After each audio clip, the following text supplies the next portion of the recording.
हरे कृष्णा। राधे राधे भक्तों। मैं सविता आगवानी सविता भक्ति चैनल में आप सभी का स्वागत करती हूँ। आइए तो आज हम कार्तिक कृष्ण पक्ष की रमा एकादशी की कथा का श्रवण करेंगे। वैसे तो भगवान के सभी महीनों की महिमा निराली है और कार्तिक मास का तो क्या ही कहना।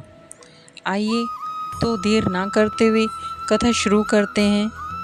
बल, सौंदर्य, ऐश्वर्य या उत्कृष्टता प्रदर्शित करने वाली समस्त अद्भुत घटनाएं, चाहे वे इस लोक में हों या आध्यात्मिक जगत में, कृष्ण की दैवीय शक्तियों तथा ऐश्वर्य की आंशिक अभिव्यक्तियां हैं।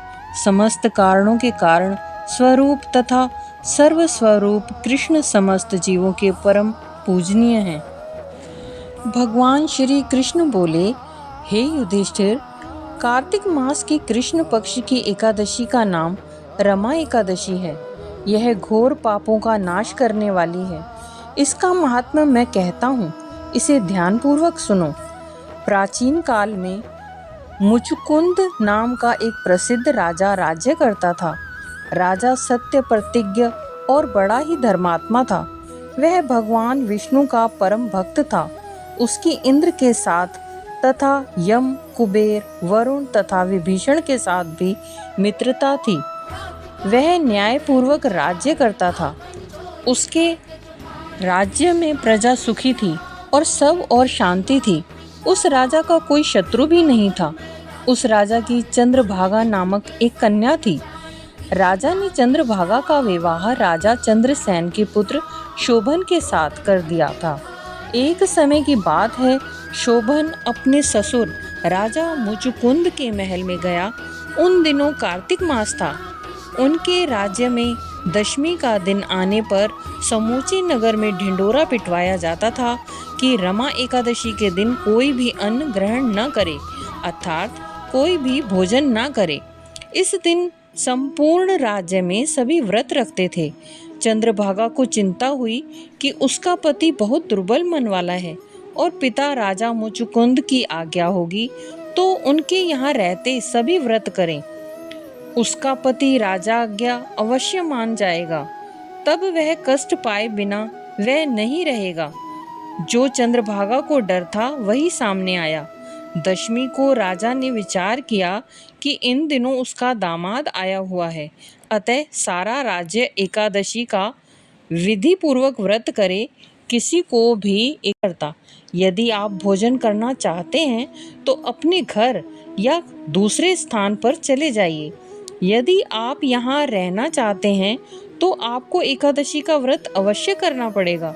चंद्रभागा आगे बोली, हे प्राणनाथ, पूरे नगर में एकादशी के दिन तो कोई पशु भी भोजन नहीं कर सकता, फिर मनुष्य एकादशी के दिन कैसे भोजन कर सकते हैं?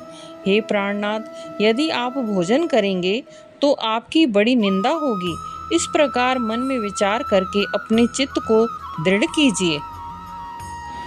ऐसा सुनकर शोभन ने कहा, यदि यही बात है तो हे प्रिय, तुम्हारा कहना सत्य है।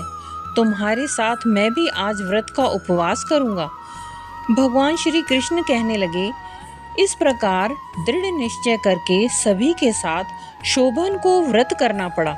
उसे व्रत के समय अभ्यास नहीं था। न जाने क्यों उसे भय था कि भूख से मृत्यु हो जाती है। भूख की चिंता में पड़े पड़े सूर्य के अस्त होने तक वह दुर्बल सा निढाल हो गया। परंतु अभी तो रात्रि जागरण करके भी काटनी थी। भजन कीर्तन जो वैष्णवों को अत्यंत हर्ष देने वाला होता है, परंतु यह शोभन को दुखदायी लगने लगा। प्रातःकाल होते होते शोभन का शरीर निष्प्राण सा हो गया।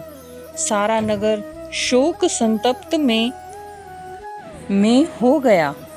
भगवान विष्णु पर अटूट श्रद्धा रखने वाले राजा मुचुकुंद ने शोभन के मृत शरीर का अंतिम संस्कार चंदन की चिता पर रखकर उसका दाह संस्कार कराया। उसने अपनी बेटी चंद्रभागा को आदेश दिया कि वह सती न हो। चंद्रभागा ने पति का पारलौकिक धर्म पालन किया।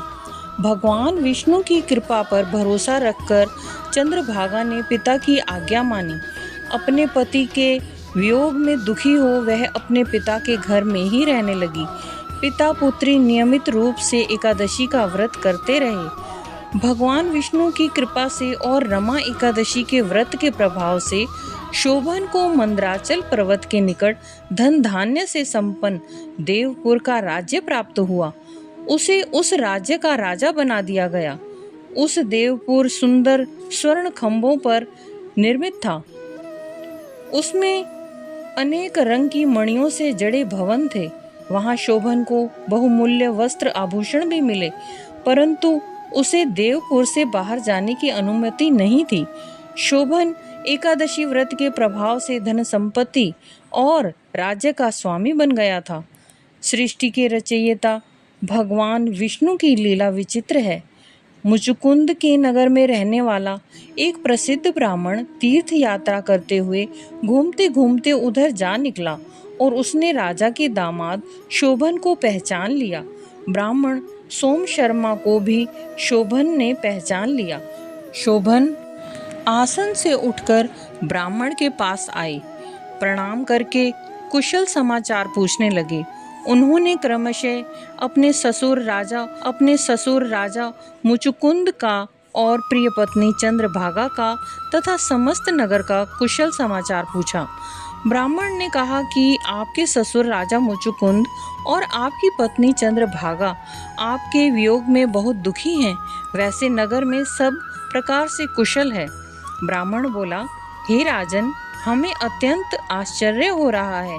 आप तो एकादशी के व्रत में अन्न नहीं खाने पर प्राण छोड़ चुके थे। आपका शरीर भी अग्नि को अर्पित कर दिया गया था। फिर वही रूप और अपार संपदा आपको कैसे प्राप्त हुई? अपना संपूर्ण वृत्तांत कहिए। ब्राह्मण सोम शर्मा ने पूछा कि हे राजन, आपके यहाँ तो विशेष आश्चर्य की बात है। ऐसा सुंदर और विचित्र नगर तो कहीं किसी ने भी नहीं देखा होगा। हे राजन, बताइए कि आपको इस मनोरम अद्भुत नगर की प्राप्ति कैसे हुई?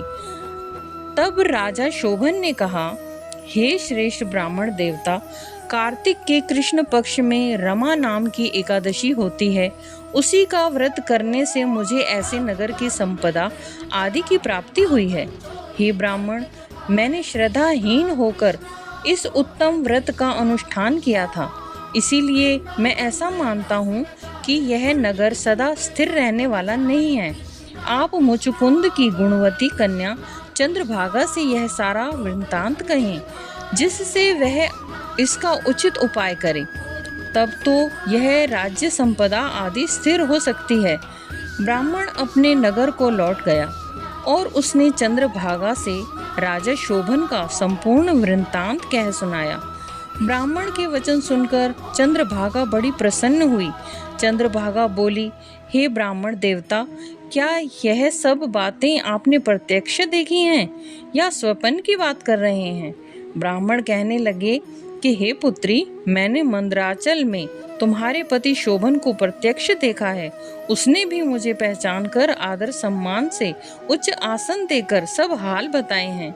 साथ ही किसी से भी नहीं जीता जा सकने वाला और देवताओं के नगर के समान उनका नगर भी देखा है। उन्होंने यह भी कहा है कि यह स्थिर नहीं है। जिस प्रकार वह स्थिर रह सके सो उपाय करना चाहिए। चंद्रभागा ने कहा कि हे ब्राह्मण देवता, मैंने मन में पति के दर्शन की तीव्र इच्छा हो रही है। आप मुझे वहां ले चलिए। फिर कुछ गंभीर हो सोचकर कहने लगी, पहले आप मुझे किसी सिद्ध, तेजस्वी एवं तपस्वी ऋषि के पास ले चलो। मैं अपने किए पुण्य से उस नगर को स्थिर बनाने का प्रयत्न करूंगी। भगवान श्री कृष्ण कहने लगे, हे राजन, चंद्रभागा की बात सुनकर ब्राह्मण सोम शर्मा चंद्रभागा को साथ लेकर मंदराचल पर्वत के समीप वामदेव ऋषि के आश्रम में गए। वामदेव ऋषि ने उनकी बात सुनकर वेद मंत्रों के उच्चारण से चंद्रभागा का अभिषेक किया। तब ऋषि की मंत्र शक्ति के प्रभाव से और एकादशी के व्रत के प्रभाव से चंद्रभागा का शरीर दिव्य रूप हो गया। और पुण्य प्रभावी शक्ति बन गया। ऋषि श्रेष्ठ की मंत्र शक्ति से उसको दिव्य गति प्राप्त हो गई। इसके बाद वह बड़ी प्रसन्नता के साथ पति के समीप गई। उस समय उसके नेत्र हर्षोल्लास से खिल रहे थे। प्रिय पत्नी को आई देख शोभन को बड़ी प्रसन्नता हुई। उन्होंने उसे बुलाकर अपने वाम भाग में सिंहासन पर बिठाया।